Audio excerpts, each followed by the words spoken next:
Good afternoon, everyone. I think we'll make a start. Welcome, and thank you, everyone, for attending this webinar, which is called Planning Housing for an Aging Population. My name is Abdul Ravat, and I will be your chair and host for the webinar this afternoon. Before we start, I wanted to just go through some few housekeeping comments, and so hopefully that will help in terms of the way in which we run the session this afternoon for the next hour.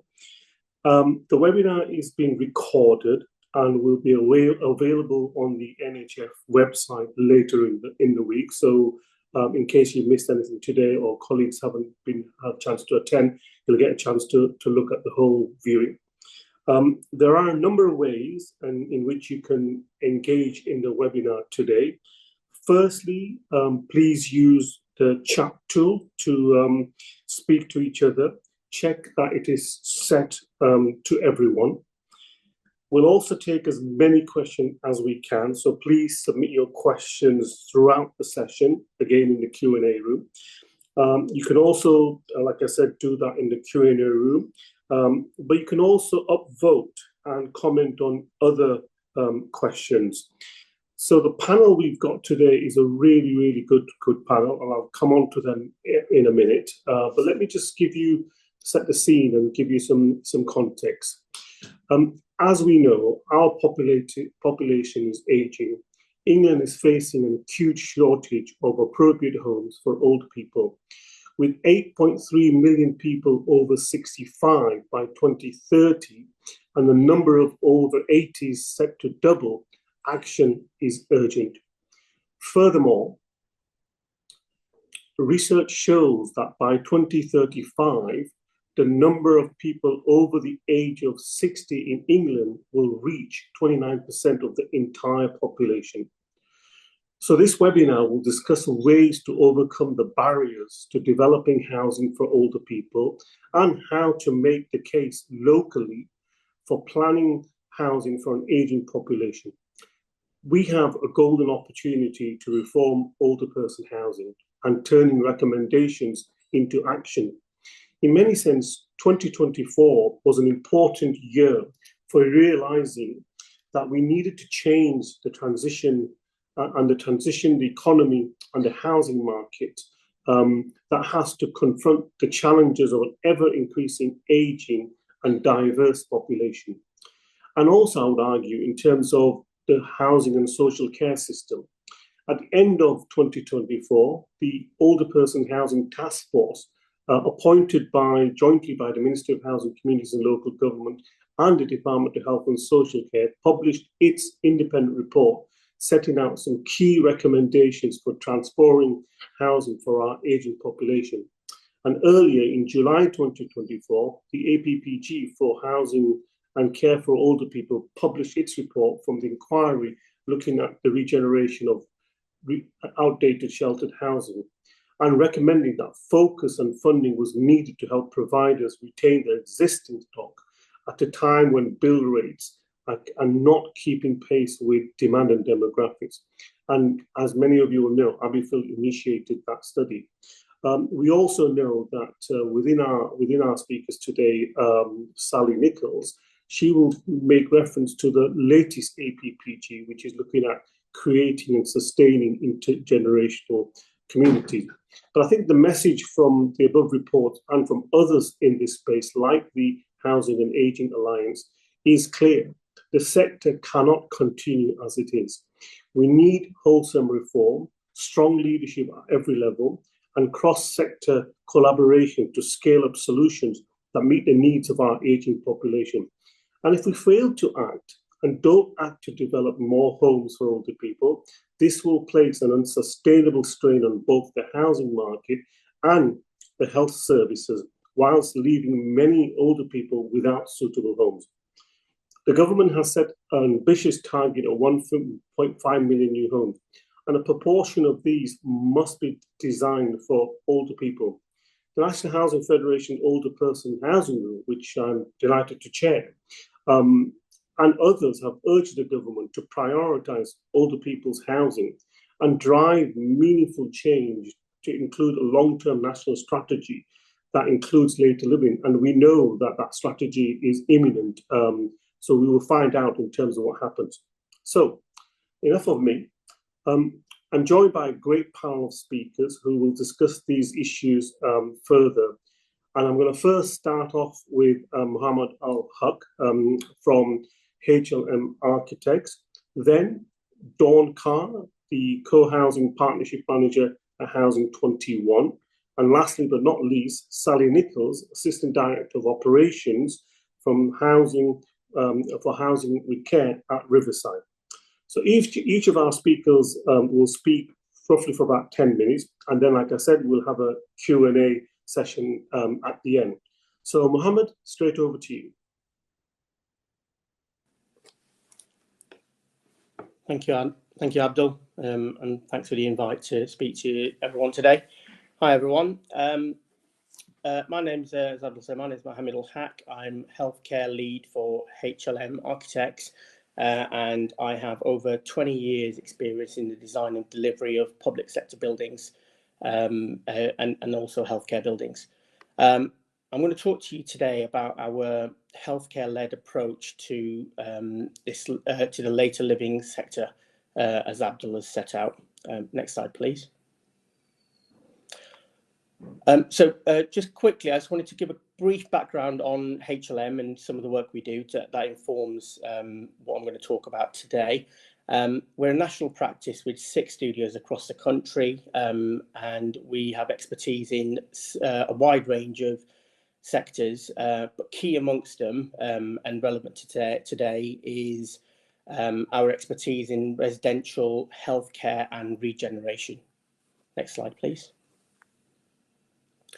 So to begin, to set the scene, I just wanted to begin by highlighting 2 key observations that I want to talk about.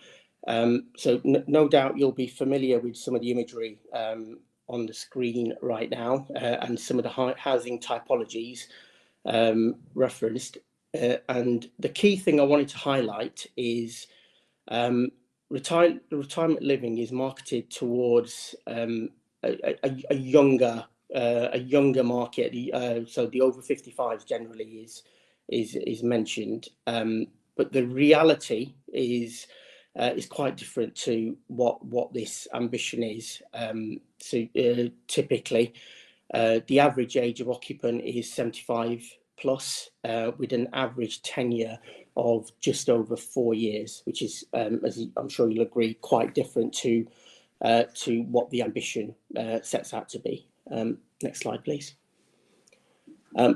So from here, just some facts and figures, which I'm sure many of you will be very familiar with. And Abdul referenced some of these figures, although slightly different to what I've got here. But so typically, the over 60s, there's 15 million people in the UK, and it's projected to be in the region of 22 million by 2040. Crucially, there is 24% of over 60s within that quota, which is are put off by a lack of housing options to move into some form of retirement living. Now, this has an impact to not only the traditional housing market, varying figures, but an estimated 720 billion pound worth of housing stock and 2.8 million empty bedrooms within the traditional housing market, and also 1 in 10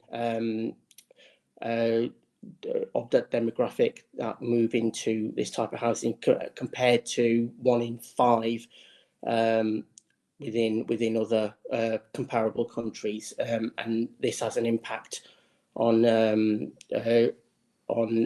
NHS as an example, and I'll be touching upon some of that later on. For example, 2/5 of the NHS budget is spent on the over 65s. Next slide, please. So this takes me on to the question of why. We believe there's three key blockers within this that influence the decision to right size. They are the finances, the society that in which we live in, and the accommodation types available. And these key blockers combine to create the stress of uncertain fees, feeling of loss of independence, and also certain cultural stigma associated with retirement housing. And all of these combine, we've found, to create a less than desirable option compared to ageing in place. Next slide, please. So the impact of this, what we found is a delay in seeking more suitable accommodation, and also the late take-up of more suitable accommodation. As I referenced earlier, an average age of 75 plus, with an average tenure of accommodation of just 4 years. And then additional to that, what we've found is the ageing in place option, which is preferred, leads to suboptimal modification of the existing home, and the downward trajectory through the care system, and all of this combines to create retirement living, which is no longer a lifestyle choice. It's more of a choice which is forced upon you through care needs. Next slide, please. So what we're pursuing and advocating for at HLM is a health creation approach. And this is really an approach that doesn't place the responsibility of planning for an ageing population solely within the housing sector, but recognises the role healthcare and regeneration have to play within this within later living. And this really has led us to ask two key questions. Number one, how can we get more people to move into retirement housing? Again, referencing the utilisation I talked about earlier, the low numbers compared to comparable countries. And the second question being the average age of occupancy. How can we get that down to lead to a better quality of life, and not just a decision towards the end of one's life? Next slide, please. So to help develop our approach, we looked at the existing options available, most notably the Extra Care Village, or the IRCs, which have tried to tackle some of these challenges. Typically, they provide a safe and secure environment with healthcare, various other amenities, care services, all on the one site. Crucially, within this setting, however, is the out-of-town setting, which many of these developments are located. And this is really the element I wanted to explore today with you all, and a possible area to address some of the challenges I've highlighted earlier. Next slide, please. So what some of the work HLM have been doing, and as an alternative to the current options available, we very much advocate for a town centre or a city centre location approach for later living. We believe it provides significant benefits to help provide an alternative solution to some of the challenges we're going to talk about today. Central point amongst these being, we believe the wider provisions found within IRCs, the IRC model already exists. So, for example, the amenities that we talked about, the healthcare provision, access to outdoor space, restaurants even. All of these provisions are already in place and within our town centres, and crucially, within the wider context of some of our town centres failing for other reasons, we think there's a fantastic opportunity in some of the work we've been doing to address both of these issues simultaneously, to lead to a better later living approach that provides multi-generational communities, encourage daily activity, and a symbiotic relationship with the town centre and the elderly. Next slide, please. So how do we achieve this is the question. This takes me back really full circle to where the thing I mentioned at the beginning of my presentation, where we're breaking down, where we need to be approaching this from breaking down barriers and removing silos from different public sector organisations. Working with local authorities, HLM, some of the work we've been doing, we've developed a programme that allows asset filtration and visualisation of different public sector bodies, so local authority, NHS, ICBs, and various other public sector organisations, to provide a short list of commercially viable priority opportunities that allow various bodies to work together and essentially share knowledge of their database and work to a common goal effectively. Next slide, please. And then finally, just touching on some of the benefits that we think we can achieve to a wide range of different facets. By pushing this kind of approach as an alternative option to what we currently have, town centre activation with local businesses. Reducing the need for more traditional housing being built by essentially unlocking housing assets which are being underutilised. The impact this potentially could have to the NHS and the inpatient care provided to the over 65s. The impact to investors potentially. The benefit being occupancy of younger quote unquote pensioner, and the revenue stream that potentially could generate.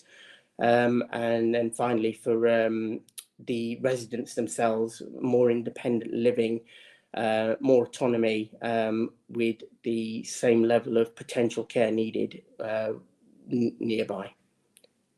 And that's my presentation done. And at this point, I'd like to hand over to Dawn Carr from Housing 21. Thank you. Thank you for that, Mohammed, and also thank you for inviting me onto this seminar today. If you could just upload my slides. So just to say that I'm Dawn Carr, and I have been working with Housing 21 as the Co-Housing Partnership Manager for just over 2 months. Next slide, please. No, sorry, that one, yes. Previously, even though I've only been with Housing 21 for just 2 months, I've worked with Housing 21 as a local facilitation partner with an organisation called Legacy West Midlands for over 6 years. And this was on a pilot project called Rapalli Court, which uses co-housing as a mechanism for looking at for planning for ageing in communities, in particular urban communities. Also a member of the UK Co-Housing Network. And if you're interested, hopefully there's going to be a link in the chat. I did collaborate on a resource for housing associations, which looked at how to create inclusive, affordable, and collaborative neighbourhoods for older people. So please look at the link and read that resource if you are a member of a housing association. Next slide, please. Now, last year, Housing 21 celebrated 60 years of providing housing accommodation across the UK. And at present, we probably have about 25,000 residents across the UK. And we're very proud of the housing stock we have. And across that housing stock, many are situated in areas of high levels of deprivation. But if you were to visit those sites, it's fair to say that they are one of the silos that Mohammed talked about, where you have clusters of white communities living in our accommodation in areas which are, in the inner city. Now, this contradicts what the Race Equality Foundation report said in February 2019, the fact that BAME older people are more likely to be concentrated in urban areas in major cities across the UK. And in planning ahead, another statistic is that BAME people aged over 70 plus are projected to rise from 170,000 to 1.9 million in 2051. So as a housing association, we have to ask ourselves, why aren't aging ethnic minorities accessing our offer in urban areas? And it may be due to design, it may be due to a lot of factors that Mohammed had already highlighted in his report in terms of some of the emotional blockers, the cultural stigma of housing for later living, and the uncertainty of that housing as well. But an important resource for me was this resource, which is called Aging in Place for Minority Ethnic Communities, which also highlighted other factors in terms of choice. When you read the report, some of the highlights were that BAME communities or ethnic minorities will be at risk of social isolation. So even though as a community in BAME communities, we take care of our elderly within our homes. That there isn't a choice. There isn't a quality of life. Often I've visited elderly people in BAME communities, and although they're well looked after, they're confined to the dining room on the ground floor of their son's house, and suffering great isolation.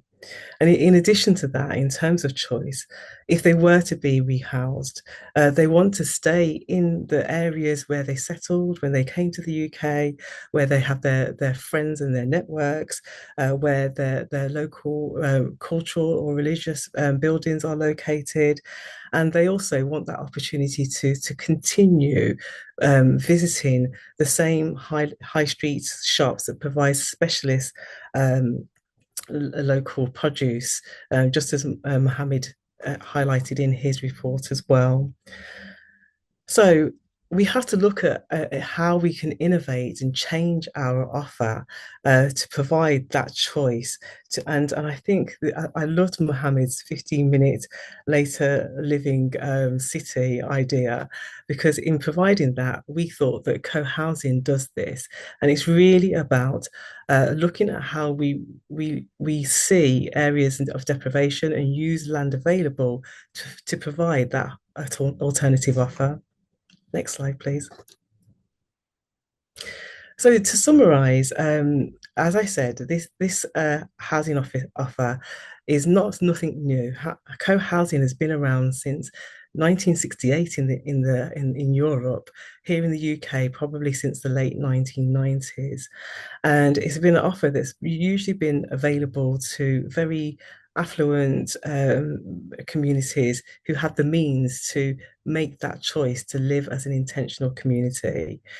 For us at Housing 21, we're in our early stages. It's just a pilot and it may not resonate with other models of co-housing. But in simple terms, we want to just build a community where neighbours look out for each other.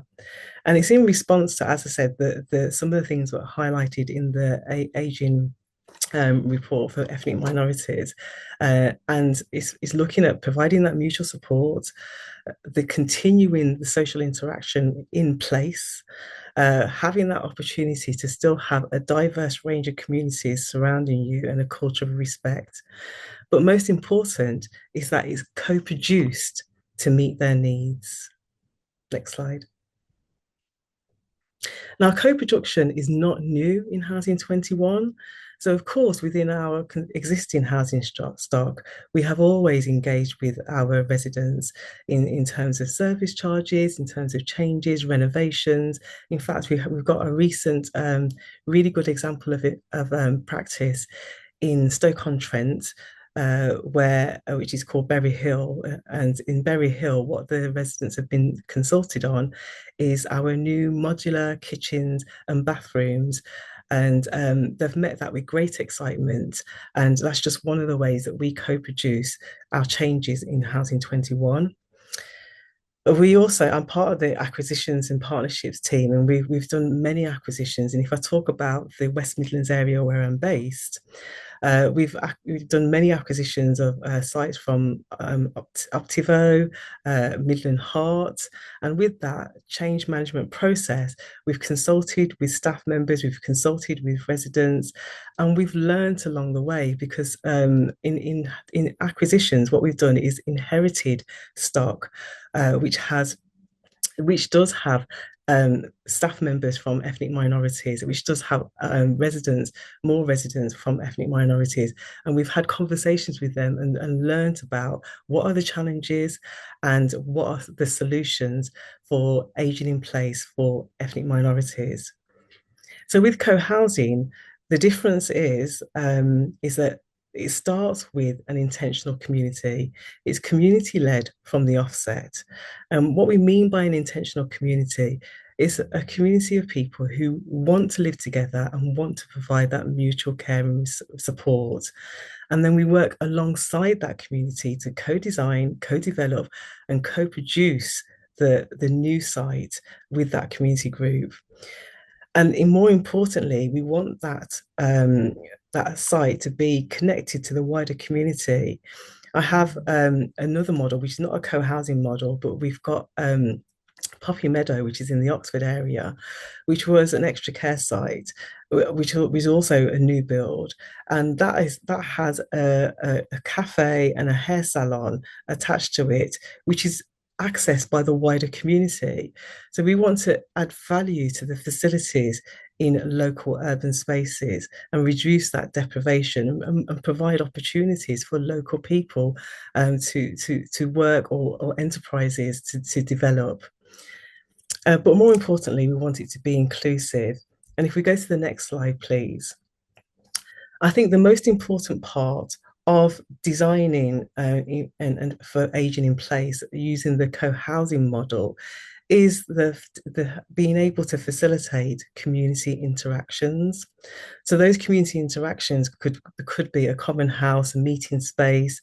We have a model here where there's community gardens, car sharing, and very many different facilities. And if we go to the next slide, sorry, what we do is work with a local facilitation partner in those areas to understand the local community and also get access to those communities and build trust. And in this example for Ripali Court, we worked with Legacy West Midlands, who helped us gain access and have conversations with people about what are their needs and what facilities are needed within the wider area. The partnership working is the most important aspect of what we're doing at Housing 21. And that includes working with the local authority, working with local councillors who understand and have been working with the community, and making sure it fits with local neighbourhood plans also. Next slide, please. So we feel that by having a place and using the innovation of co-housing, which is positive change, that enables us to build a community that's fit for purpose for aging in place for ethnic minorities. Next slide, please. So to give an example, this is the Rupali Court site. So I'm going to just flick through some of these plans and designs. Here you can see it's designed so that everybody faces into the community garden and can enjoy that. You can also see that in terms of the exterior and the aesthetic of it, it fits in with the cultural diversity of the local community. It almost looks kind of Moroccan Asian looking. So it's, it's in keeping with the local community. If you go to the next slide, quite often, because we provide at present only 1 and 2 bedroom apartments, and quite often they do come with balconies. And in terms of the decision making with the local community, yes, they wanted a balcony, but they wanted to make sure that it was a balcony that was their own space. From COVID, what we learned is that in inner city areas, not many people have access to open spaces or a garden or just their own private space. So what we did is we added like a kind of pergola to the balconies, which is most different to normal balconies on 1 and 2 bedroom apartments, so that they could have potted plants out there, grow herbs, or just sit outside and enjoy their own space, which is attached to their apartment. Next slide, please. So as well as the balconies, when we were co-producing on the design, we looked at many different features. So like a boogie store, a multi-faith room, as well as the normal things like community gardens. They were able to name the site. So if you wanted to know, Rupali actually means silver in Bengali language. Silver is a word that's connotated with aging people. You got Silver Surfers, and the actual site is based on a road that's called Chain Walk, which is near to Birmingham's Jewellery Quarter. So again, it's a nod to the actual history of the area, using the word silver. And we felt that Rupali Court was a really good name, and we consulted with the residents on that, and they came up with that name. You can see that they've had a chance to consult on the interior design of the common spaces, but also their individual kitchens and bathroom designs. So they're given options that they can choose from. And the committee themselves are designing their own activity program. So they've done many different things, from Eid celebrations, Black History Month, but also looking, doing open days and excursions, of their choice.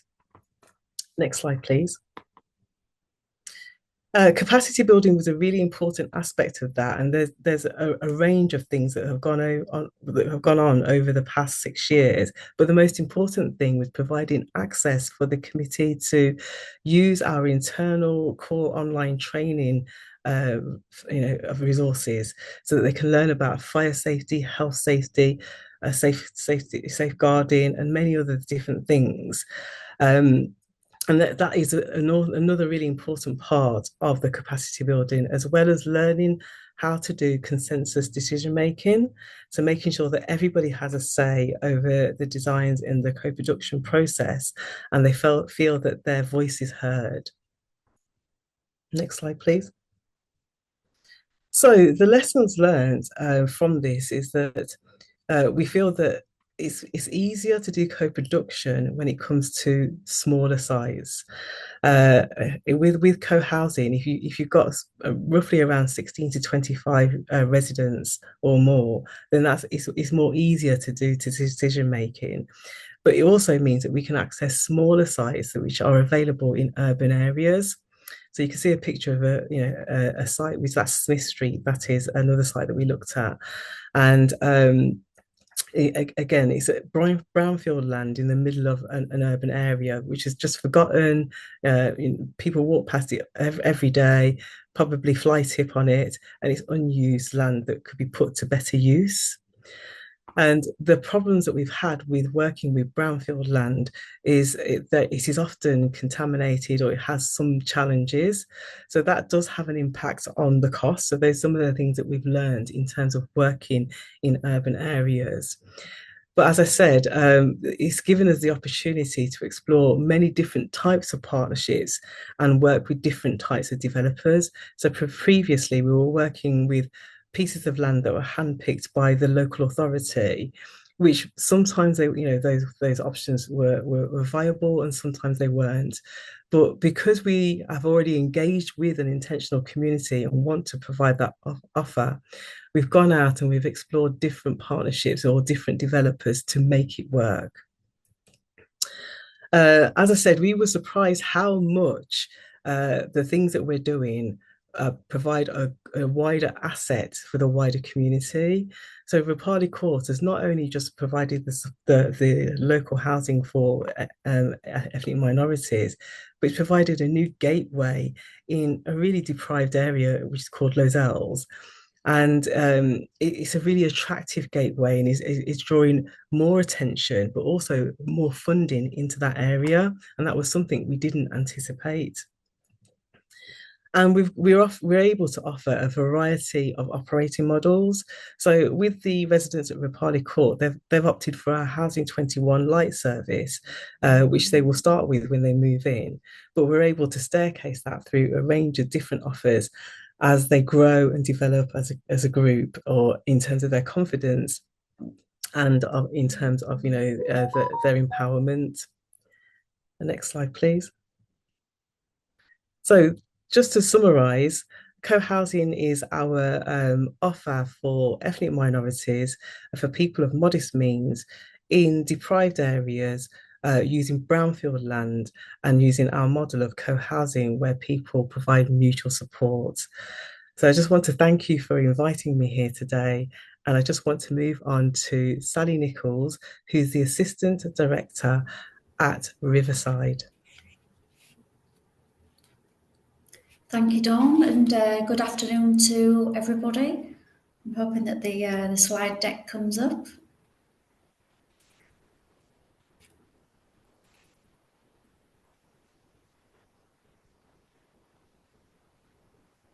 Is the slide deck being loaded in? Great. Okay. Thank you for that.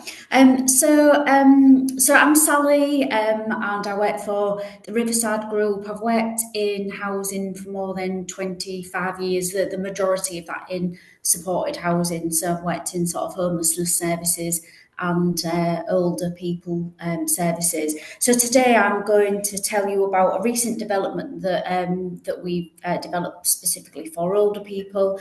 I'm going to tell you about the all-party parliamentary group, which has just launched, that Riverside are co-sponsoring. And I'm going to tell you a little bit about a Riverside intergenerational service. But I suppose just in terms of Riverside being a national RP, we've got a wide range of homes and services. We've got about 220 sheltered housing services for older people. More recently, in the last sort of decade, we've been developing extra care services. We've got about 900 units now. But whilst we've continued to do new developments, which are really exciting and interesting, we've also had a 5-year development plan or an investment plan around our existing retirement living services. So we've spent about £27 million. We've just come into a sort of 5-year end position, and that's just been looking at our existing stock just to bring those up to date. Next slide, please. So this is our newest service on the Langley estate in Rochdale. This was just handed over last year. So a purpose-built extra care service. This is a larger one. This is 98 units, and we've got 14 adjacent bungalows. This is a typical extra care service over 55 and with everybody with a care need. So our research with customers and local people has been that people really want to feel that safety and security of this sort of type of housing, and we look at that when we're designing and modelling these types of services. People want these more modern, aspirational buildings to meet their needs now and then over a longer sort of period of time. And what we're finding with our customer groups is that people want to remain independent with their own front door, their own tenancies for as long as possible. So this facility's got on-site cafe, a bistro, it's got pop-up shops, a hair and wellbeing salon. So those are all managed by small sort of local providers. And so as a strategic partner of Homes England, we drew down Homes England capital funding for this service, and we've also got another 2 services in the pipeline, which brings us around another 160 units. Those are in Cumbria and Liverpool. Next slide, please. So Riverside and Places for People are jointly sponsoring an all-party parliamentary group, the APPG, on housing and care for older people. So this is co-chaired by Lord Best and MP Anna Dixon. And the inquiry was launched on the 4th of March, and the inquiry will run over a 12-month period, and it aims to explore how to improve the intergenerational experience of older people based on where they live and their surroundings. So the inquiry will look at what good looks like for new developments, which will create intergenerational communities for enhanced health and well-being for older people. And the aim of the inquiry is to make recommendations to government, Homes England, local authorities, designers and developers. So the Housing Lynn, the secretary to the inquiry, and I think we're adding the links into the chat function if you could see those. So that's the link to the inquiry and the microsite where you'll be able to sort of keep up to date in terms of the inquiry and where it's at. And there'll be a call for evidence. The date are not yet announced, but that's the place to be able to watch out for calls for evidence. So next slide, please. So at the launch of the inquiry back in March, so we spoke about our Riverside intergenerational service. So we developed this in partnership with Hull City Council. So Hull had a vision to create something needed for the citizens in the area. They had a lot of outdated residential and supported housing, and Hull's vision was to create an extra care environment with an eligibility criteria of 18 plus, so very different to your traditional extra care living of 55 plus. So it's all ages and people living and thriving together. So their main aims around this development was to enable people to maintain their independence, their well-being in their own self-contained accommodation, but with a really big focus on reducing isolation. So the services are built to give people greater choice and control over their housing and their care options, and with the aim of reducing residential care homes and reducing that reliance on more sort of formal care within the city. So Hull's vision of creating modern communities for people to live and thrive for the wider community, and Dawn was talking about this around having extra care services as hubs so that your local community and other organisations can join in with some of those communal spaces and activities. And so Hull's developed very much like a community hub.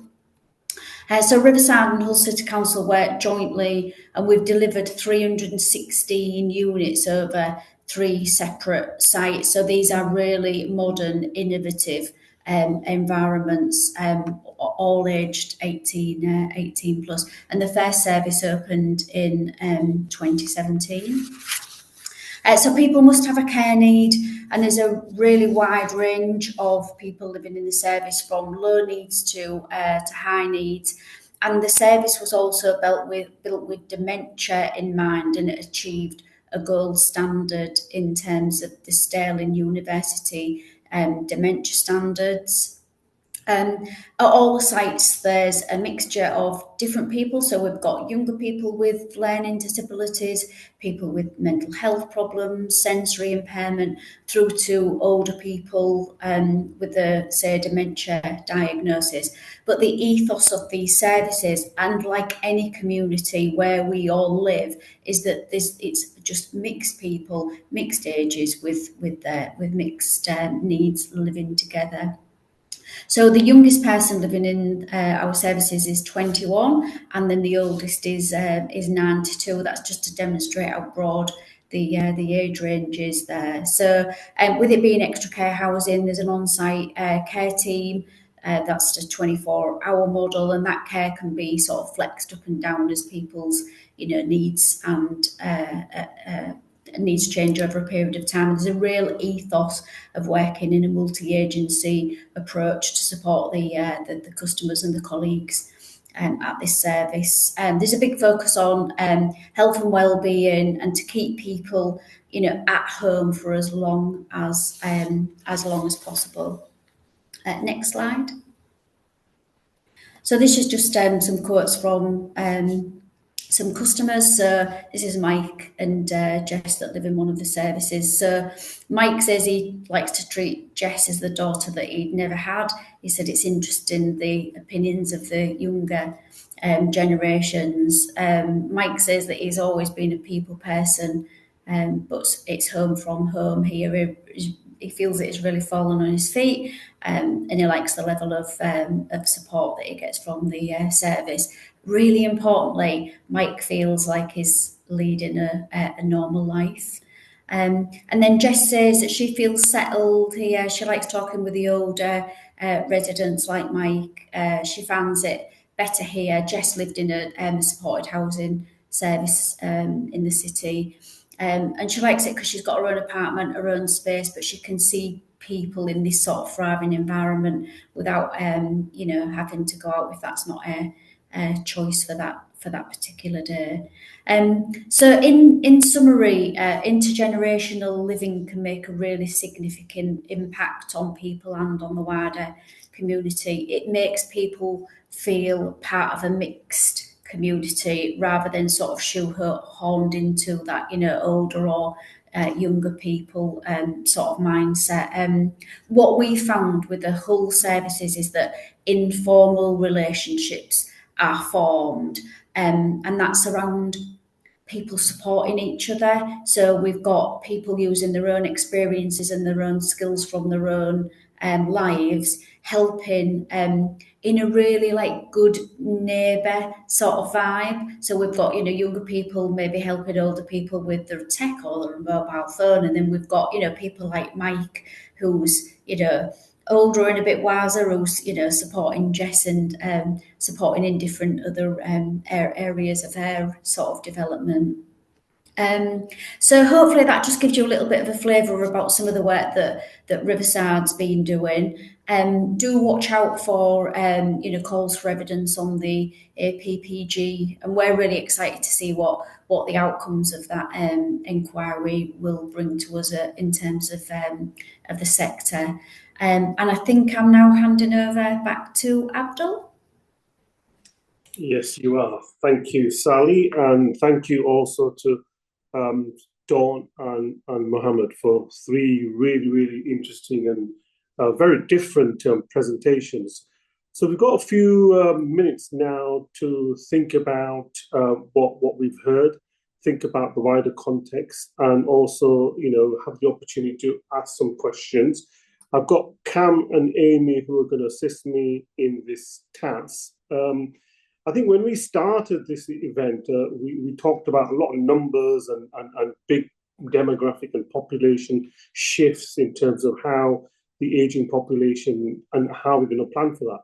What I think one of the key things I picked up from all of our presentation is that just because we need the numbers doesn't mean to say that we have to compromise on the quality of the life for older people, security, the need for address loneliness. All of these things I think are really, really just as important in building communities and homes that older people want to and desire to live in. So that's really important.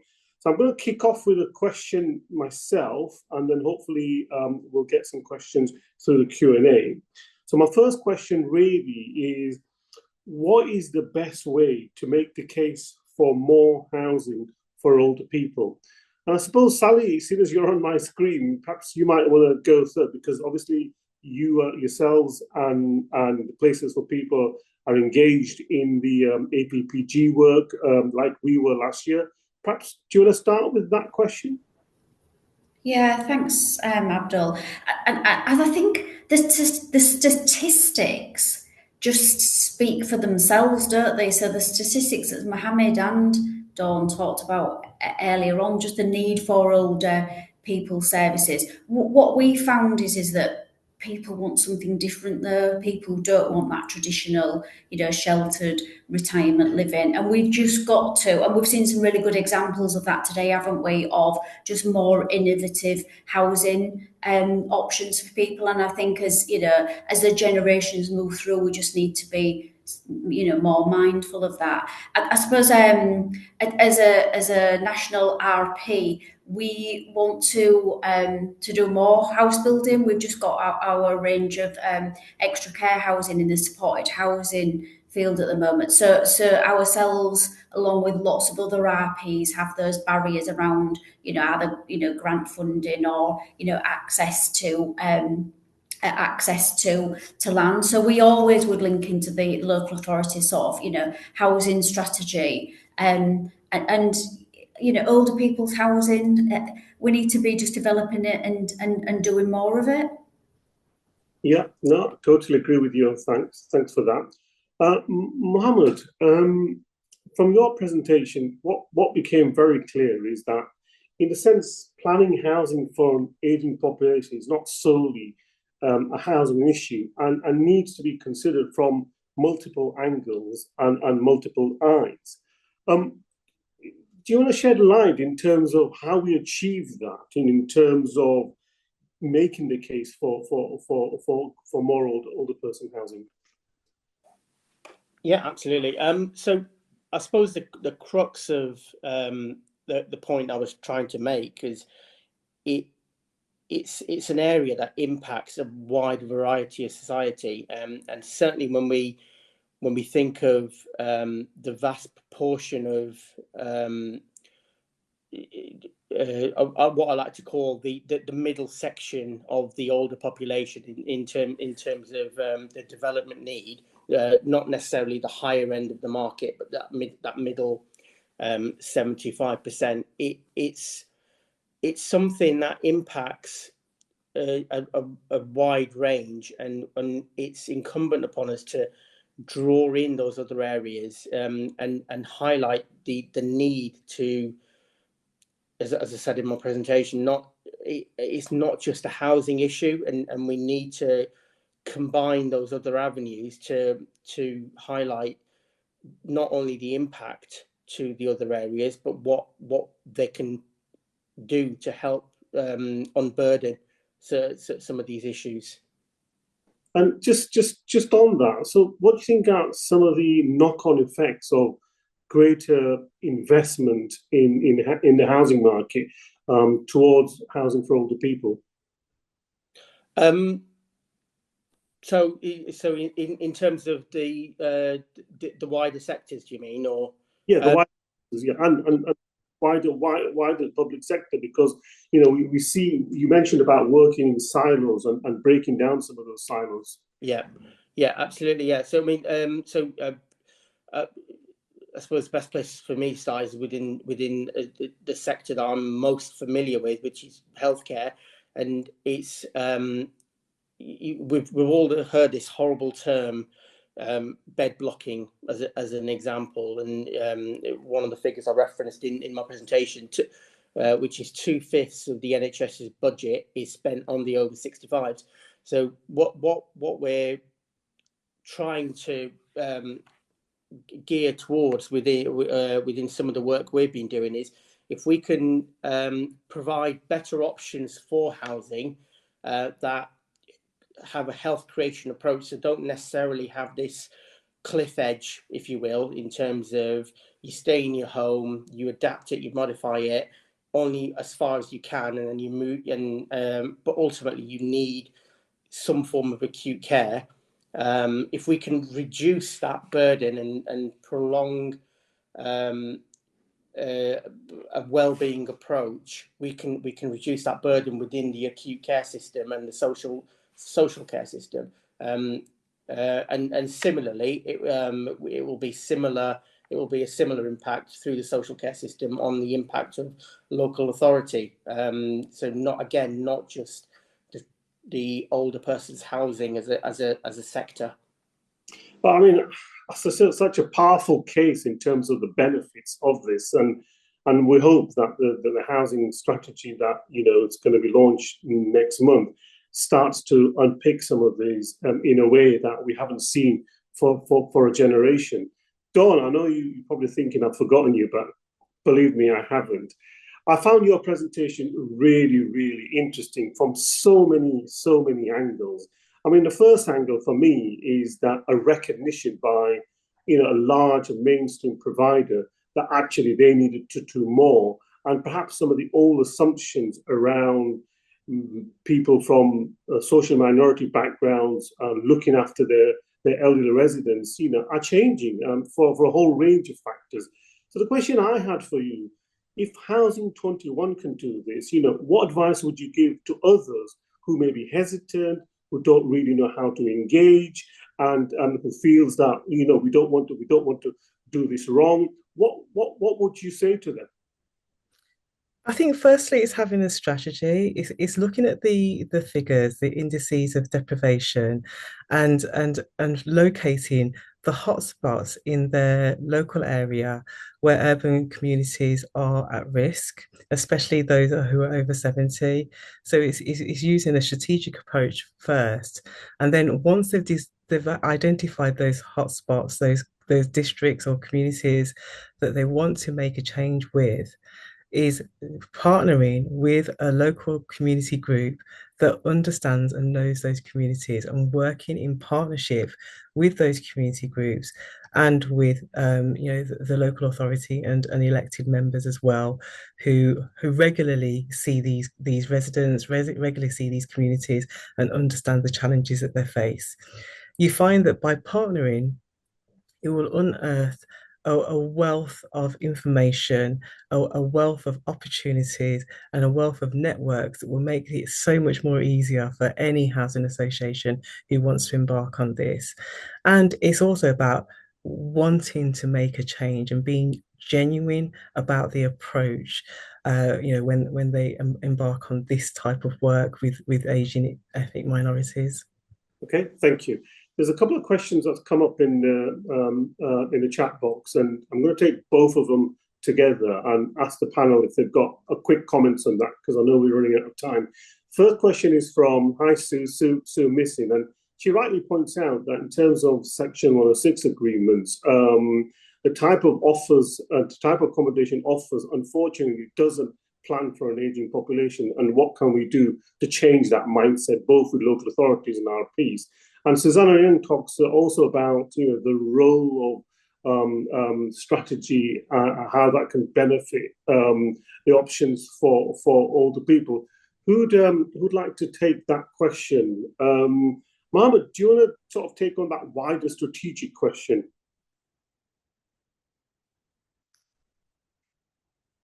You there, Mohammed? Hello? Yeah, sorry. Sorry, is that Suzanne's question? Yeah. Yeah. I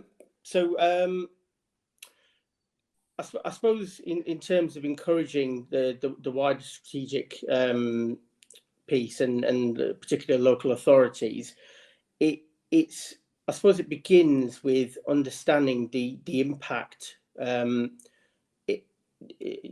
approach like this has to the local authorities. So locally, you might have heard of the instigation of the integrated care boards, for example, which is again, not to make this too much of a healthcare focus on my part, but it's a healthcare response, but very much ties in local authority input, and it's really to highlight the impact of to the local authorities of getting this piece right. And I think it starts with that, and again, it's all about engagement from our side. It's educating and talking to the right people, because the benefits are clear. It's just getting the message out there with the right tools to inform. Okay, I'm really sorry, everybody, but I'm going to have to cut this short because, frankly, we're out of time and we could have probably gone on for another hour or so. But before we go, I just again wanted to thank everybody for attending this session, particularly to our three wonderful speakers, Mohammed, Dawn, and Sally. I also wanted to thank Cam and Amy at the National Housing Federation, who've been working behind the scenes to make all of this work smoothly. For those of you who attended, I would be grateful if you could complete the feedback form, which will appear as you close the webinar. And like I said at the start, the webinar will be available on the NHF website. So, watch out for that. And finally, just a comment from me that, I think what we're seeing is more traction, more conversations around older person housing, and it's becoming more and more clear that this is not a Cinderella issue.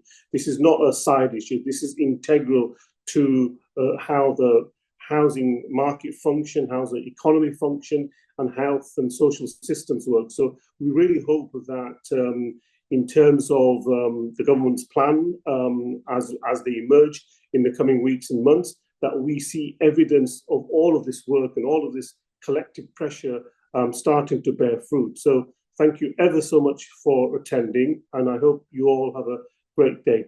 Thanks very much. Bye-bye for now.